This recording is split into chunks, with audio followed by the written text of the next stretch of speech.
Gold has always been a beacon of wealth and ambition.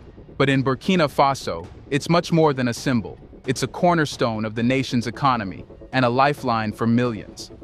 As one of Africa's top gold producers, gold mining plays an essential role in shaping the Burkina Faso economy, contributing significantly to exports and creating livelihoods across the country.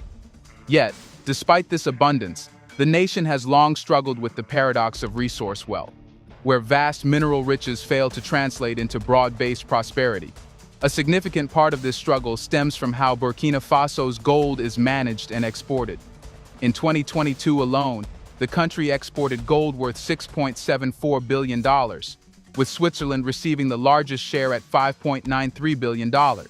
Have you ever wondered how a country so long chained by poverty, coups, and foreign interests could suddenly become the heartbeat of African self-reliance? How a small landlocked nation once dismissed as too poor to rise is now building gold refineries, reviving vast cotton fields, and telling the world it will stand on its own terms. Welcome to Burkina Faso, where an unexpected revolution is unfolding, not with guns and rallies alone, but with plows, looms, and furnace fires.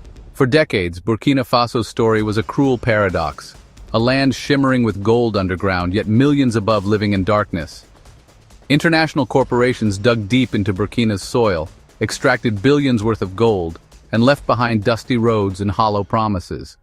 At its peak, the country became Africa's fourth largest gold producer, yet nearly half its citizens survived on less than $2 a day.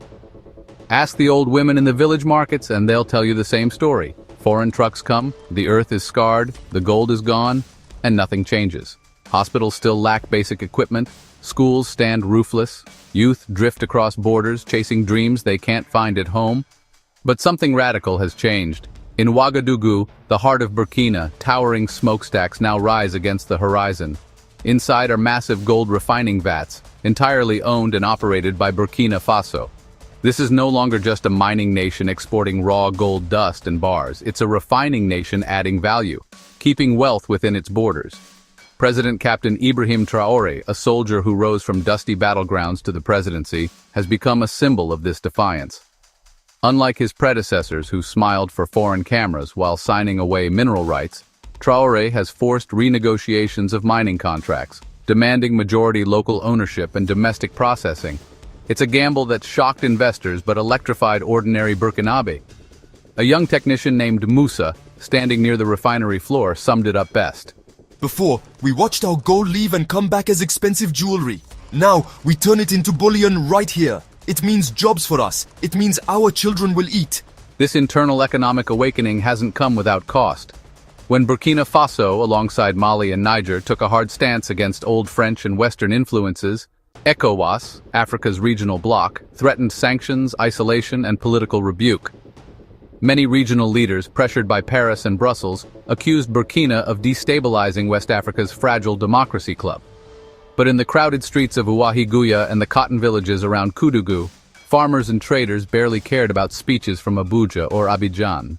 They cared about fertilizer prices dropping because of new state subsidies, about tractors arriving on time, and about finally selling their harvests without middlemen.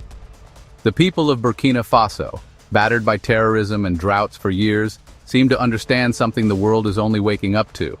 Political sovereignty without economic sovereignty is just theater. And so, they've chosen to bet on themselves. Travel to the west of Burkina Faso and you'll find another silent miracle. Vast fields of white stretch to the horizon. Cotton, once the country's agricultural pride before decades of global price manipulation and climate neglect nearly killed it. Under Traoré's policies, state-backed cooperatives have poured money into rehabilitating cotton farms. New ginning plants have popped up, old irrigation systems repaired, and seed programs rolled out to protect against erratic rains. For the first time in decades, thousands of rural families say they're planting cotton not out of desperation, but with the hope of fair profit. An elder farmer, his face cracked by sun and years, clutched a handful of the fluffy white crop and said to a visiting journalist, "This used to be called white gold for us, now it's coming back. Maybe my grandchildren won't need to migrate." This isn't just a story of gold and cotton. It's a story of a nation refusing to stay small, refusing to be a mere footnote in global economics. Burkina Faso is rewriting what power looks like in Africa. It's power that comes from holding the key to your own vaults, spinning your own cloth, feeding your own people. But it's also a dangerous journey. Foreign investors are wary. Regional neighbors tied by old alliances whisper warnings. Yet within Burkina, quiet pride grows. More locals are choosing to stay, to build, to believe. For them, the days of being pitied by the world might finally end. What do you think? Could Burkina Faso become a model for others in Africa? Drop your thoughts in the comments, subscribe to our channel, like, and share this video so more people can join the conversation.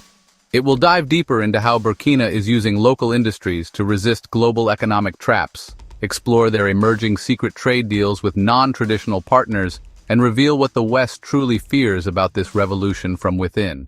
On April 9, 2025, President Ibrahim Traoré, at the helm of the Council of Ministers meeting, dropped an idea for this massive $8.7 million push, which is approximately 5 billion CFA francs, to supercharge Burkina Faso's cotton sector, termed as the nation's white gold. This project, however small it may seem, is magnificent. It's a full-on revival to get fields blooming. It's as if Ghana and Burkina Faso are all in on agricultural revolutions. Traoré is aiming for a whopping 550,000 tons of cotton seeds in the 2025 to 2026 campaign, and this investment is the fuel that will make it happen. The country is betting big on just cotton to lift the economy, with an $8.7 million investment. Shows you that this is serious great, and I'm hyped to see it unfold. So why are they entrusting all this on cotton? It's simple.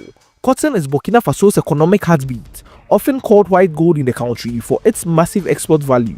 It's a cash crop that fuels everything from textiles to global trade, and Traoré is tapping into its power to drive growth. With this $8.7 million expansion, he's empowering farmers to plant more, harvest better, and get profit in the global market, which aids in the making of several items, from clothing to what have you.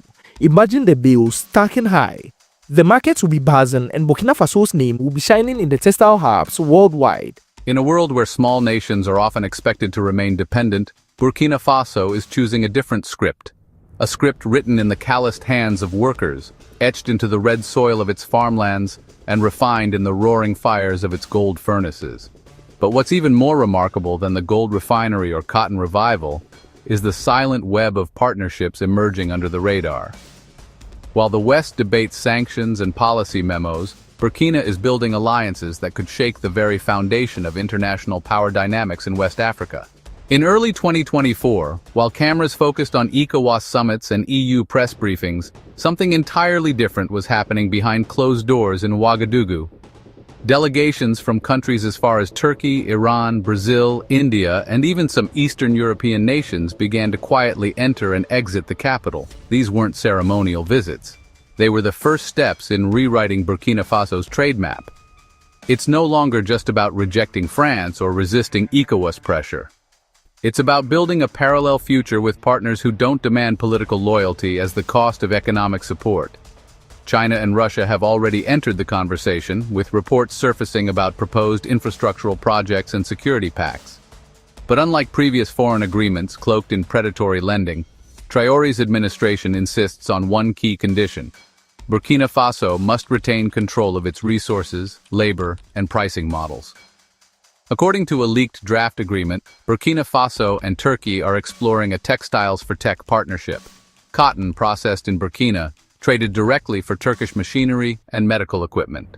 Not through a French or US intermediary, not under the IMF's gaze.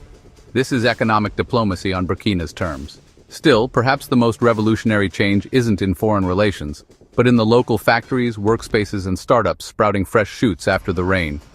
Take the small industrial hub built outside Bobo Dioulasso. What was once an abandoned lot is now a bustling zone of productivity.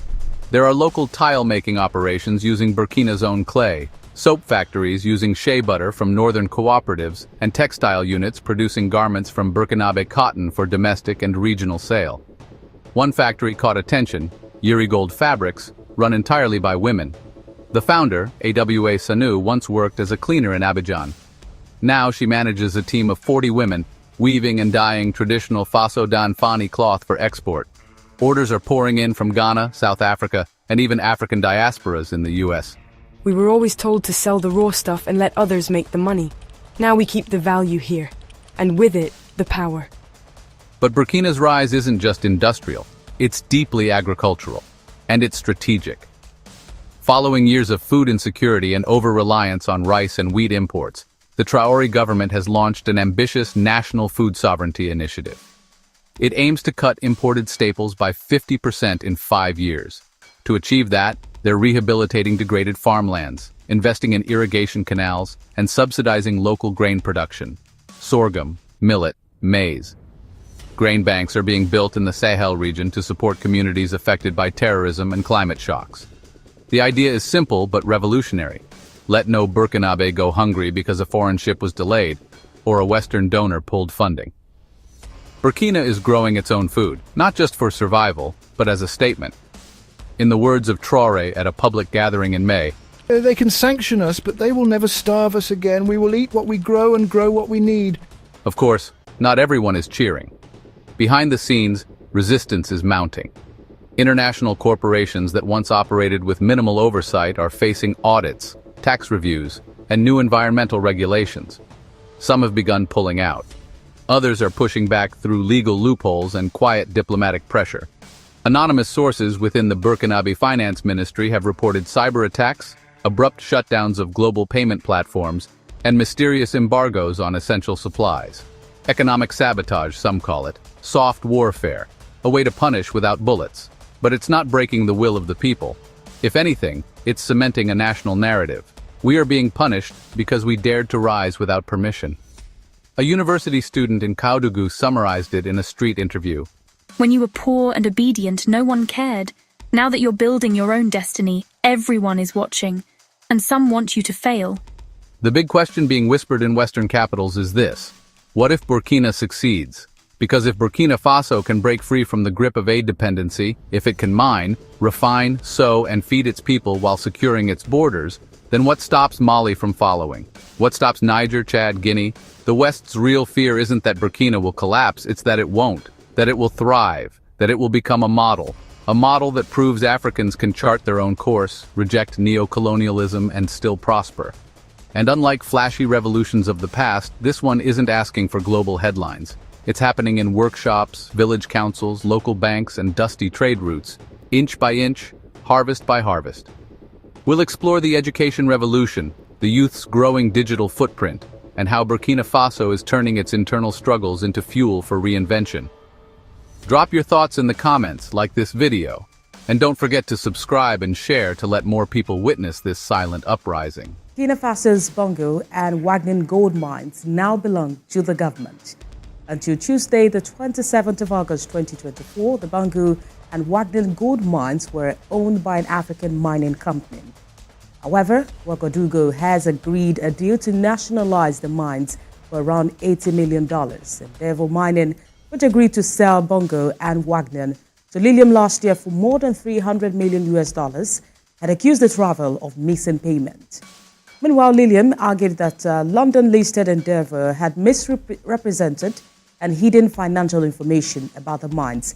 However, as part of Tuesday's agreement, the companies are to abandon their legal cases against each other. The nationalization follows a growing pattern of African governments, especially those under military hunters, attempting to exert greater control over their natural resources. It's often said revolutions are fought with rifles. But Burkina Faso is proving some of the most transformative revolutions happen with books, keyboards, and the courage to dream differently. Because beyond gold refineries and cotton fields, beyond breakaway trade deals and strategic food banks, there is something even more profound taking root in Burkina Faso today: the rise of a new mindset, especially among its youth. And that might be the most potent fuel for this nation's climb from within: the classroom as a battlefield. In dusty towns like Kaya and Tenkodogo, new schools are opening. Not lavish complexes, but sturdy classrooms built with local bricks, powered by solar panels stocked with desks from nearby carpenters. Here, education is becoming a quiet battlefield for Burkina Faso's future. Traoré's government has diverted a chunk of military spending into rebuilding school infrastructure in rural areas long ignored by past regimes. Teachers are being offered incentives to work in remote villages once plagued by terrorism. It's not perfect. Threats from insurgents haven't vanished. But parents, many of whom never sat in a classroom themselves, are sending their children anyway. They see literacy as armor, knowledge as insurance against the manipulations that kept their generation impoverished.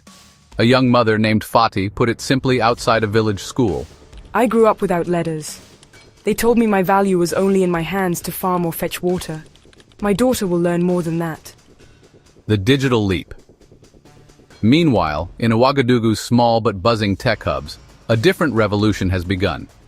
Young Burkinabe software developers, digital marketers, and content creators are launching startups, designing apps, and learning to monetize skills that barely existed here a decade ago.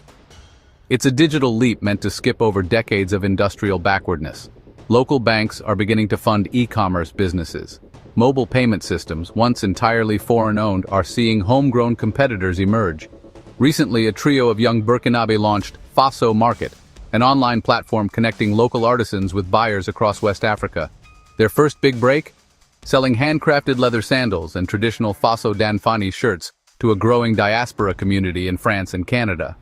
We're telling our own stories, said one of the co-founders, not waiting for someone else's documentary or NGO project, and we're making money from it. Transforming trauma into unity. There's another part of Burkina Faso's rise that doesn't make flashy headlines. How this country is metabolizing years of trauma into a fierce kind of unity. A decade ago, terrorism fractured the nation. Villages were emptied, lives shattered by attacks from insurgents linked to international networks. Tens of thousands fled their homes. It left deep scars. But today, many communities are returning, not because the threat is fully gone, but because they believe in reclaiming what was stolen. Local security committees, often coordinated with village elders, blend traditional conflict resolution with modern intelligence sharing. Meanwhile, small trauma healing programs, sometimes hosted under mango trees, bring together widows, orphans, and displaced families. They share stories, receive counseling, and piece together collective resilience. It's quiet work, slow, messy, but it's building something arguably more important than GDP charts: trust. The West's dilemma, and Africa's mirror from Brussels to Washington, policy analysts scratch their heads over Burkina Faso. Should they punish it with more financial restrictions for shaking off old systems? Should they ignore it, hoping this internal experiment fizzles? Or should they quietly recalibrate their entire approach to Africa? Because Burkina Faso's uprising is contagious in its ideas, if not yet its scale. It's not just a matter of patriotism, it's about dignity, about rejecting the notion that prosperity must be imported. In Mali and Niger, similar sentiments are gaining ground. Even coastal nations with stronger Western ties are watching closely. If Burkina can refine its own gold, grow its own food, manufacture its own goods, and educate its people, why can't they? This is the nightmare scenario for those invested in Africa, remaining a source of cheap labor and raw materials. That economic self-esteem could sweep the continent. What it all means for the ordinary Burkinabe. Yet for the average citizen, all these geopolitics boils down to simple truths. It means a father in Dedougou can finally afford medicine without waiting for a foreign charity. It means a mother in Yako can sell her cotton at a fair price and buy shoes made in Bobo Dioulasso instead of second-hand imports from Europe. It means a teenager in Ouaga with a laptop and an internet connection can dream of building a business that serves Africa, not just waiting for a Western contract. It's imperfect, it's vulnerable to shocks, but it's theirs. That alone is revolutionary. The new Burkinabe narrative. So, how does a country rise from within? Not with one silver bullet. Burkina Faso is using thousands of small hammers, pounding away at dependency, carving out local industries, healing old wounds, educating new minds, wiring up new tech. It's a story still being written, a story full of risks and possible setbacks. But it's a story that finally belongs to the Burkinabe themselves. As a local proverb goes, the path is made by walking, and every step you own is better than a mile carried by another. What do you think? Is Burkina Faso carving a model that could spread across Africa, or is it heading for tough lessons from challenging the global order? Drop your thoughts in the comments. If this inspired you, like this video, subscribe and share it so more people can see how Burkina Faso is daring to build its own future. For more information and for more news on the happenings in the political sector and the world globally, don't forget to like and subscribe to our channel for more updates.